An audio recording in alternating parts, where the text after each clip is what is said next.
Precision Laboratories Limited evaluates the reaction of materials to extreme increases in temperature.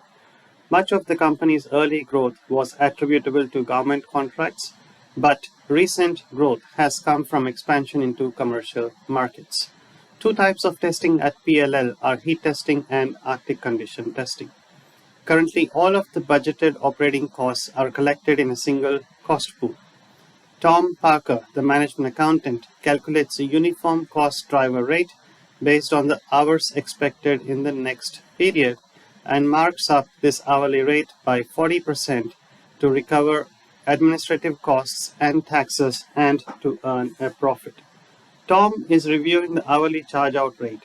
He believes that there is enough variation in the test procedures and cost structures to establish separate cost driver and charge-out rates at a 40% markup. He also believes that the current inflexible rate structure is inadequate in today's competitive environment. After analyzing the available data, he divides operating costs into the following three cost pools. Labor and supervision, $500,000, setup costs, $300,000, power and water, $360,000. Total budgeted cost for the period, $1.16 million. Tom estimates 100,000 total test hours for the next period. Test hours is the cost driver for labor and supervision. The budgeted cost driver quantity for setup cost is 600 setup hours, and the budgeted cost driver quantity for power and water is 9,000 machine hours. Tom estimates that heat testing uses 60% of the test hours, 20% of setup hours, and half of the machine hours. Required. Item 1. Calculate the uniform cost driver rate for operating costs based on test hours and the hourly charge-out rate for heat testing and Arctic condition testing. So the total overheads are $1.16 million. The cost driver for uniform cost driver rate is total test hours. So the total test hours are 100,000. Total overheads upon total test hours will give us the uniform cost driver rate. So the uniform cost driver rate is $11.6 per test hour. We are told that Tom Parker calculates a uniform cost driver rate based on the test hours expected in the next period and marks up this hourly rate by 40% to recover administrative costs and taxes and to earn a profit. So we now have to add a 40% markup to the uniform cost driver rate that we have calculated. So the markup at 40% would be 4.64. So based on this markup, we are now able to determine the hourly charge-out rate for heat testing and Arctic condition testing. So the hourly charge-out rate will be uniform cost driver rate plus markup. So the hourly charge-out rate is 16.24. Let's move on to requirement 2. Calculate the cost driver rate for each of the cost pools.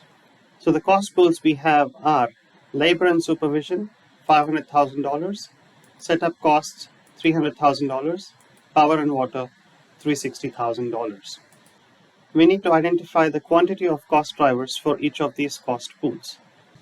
We are told that the test hours is the cost driver for labor and supervision. We have in total 100,000 test hours. We are told that the cost driver for setup costs is number of setup hours. We have 600 setup hours in total. And we are told that the cost driver for power and water is machine hours, and we have 9,000 machine hours in total. Cost upon quantity of cost driver will give us the cost driver rate. So the cost driver for labor and supervision is $5 per test hour. The cost driver for setup cost is per setup hour. The cost driver for power and water is $40 per machine hour. Let's move on to requirement 3. Calculate the charge-out rate for heat testing and Arctic condition testing based on the new cost driver rates. Compare the rates you have calculated, indicate which make more sense, and explain your position. Now we have to allocate the labor and supervision, setup cost, and power and water costs to heat testing and Arctic condition testing based on the cost driver rates we've just calculated. The cost driver rate for labor and supervision is $5 per test hour, and we are told that heat testing uses 60% of the test hours. So 100,000 test hours in total times 60% for heat testing. We again apply the rate of $5 per test hour times 100,000 test hours in total times 40% test hours for Arctic condition testing. Let's move on to setup costs. The cost driver rate for setup cost is $500 per setup hour. We know that there are 600 setup hours in total, and we are told that 20% of the setup hours belong to heat testing. So the setup cost for heat testing is $60,000. We again apply the rate of $500 per setup hour times 600 setup hours in total times 80% of setup hours belong to Arctic condition testing. So the total setup costs for ACT are $240,000. We apply a rate of $40 per machine hour for power and water. Half the machine hours belong to heat testing. So there are 9,000 machine hours in total. Divide that by 2, and we have $180,000 as the power and water cost for heat testing. We will again apply a rate of $40 per machine hour times 9,000 machine hours, and half the machine hours belong to ACT.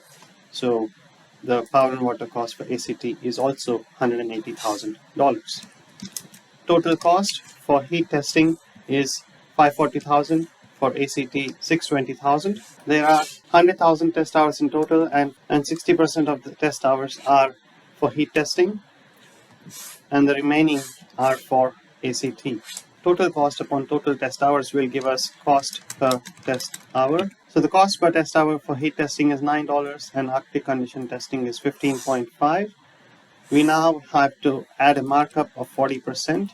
Cost per test hour plus markup of 40% gives us the hourly charge out rate. So the hourly charge out rate for heat testing is 12.6, and the hourly charge out rate for ACT is 21.7.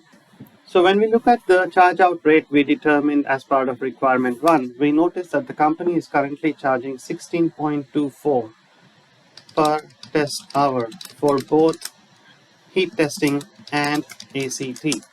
However, when we compare this to the charge out rates we have calculated as part of requirement 3, where we have separate cost pools for labor and supervision, setup costs, and power water, we notice that the charge out rates are different for heat testing and Arctic condition testing. So the heat testing has $12.6 per hour, and Arctic condition testing has a charge out rate of $21.7. Now, the answers we calculated as part of requirement 3 provide us a more accurate hourly charge out rates, because we have allocated the costs for labor and supervision, setup costs, and power and water using different cost driver rates.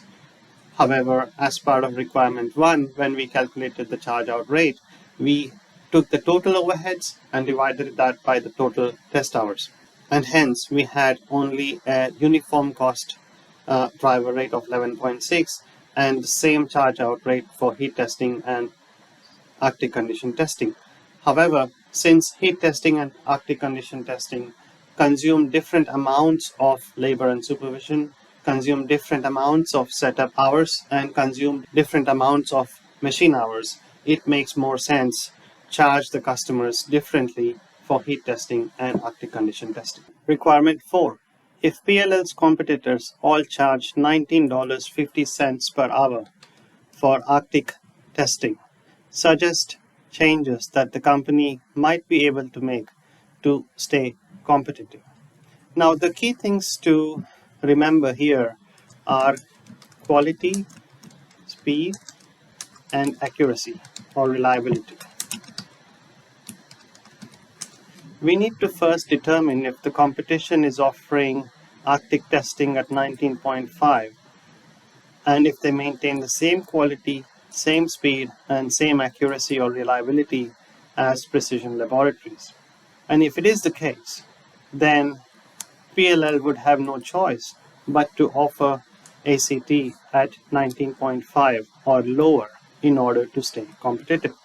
If the company offers ACT at 19.5, they would essentially have approximately 26% profit margin. Now, 26% profit margin is not a bad margin in any terms. As long as the management is happy at 26% profit margin, I think they should consider dropping down the price to 19.5 or lower. And eventually they must try and figure out ways of doing ACT such that they consume lower resources in terms of labor, setup, or power and water. I think that's the best they can do given the situation they are facing. Thank you.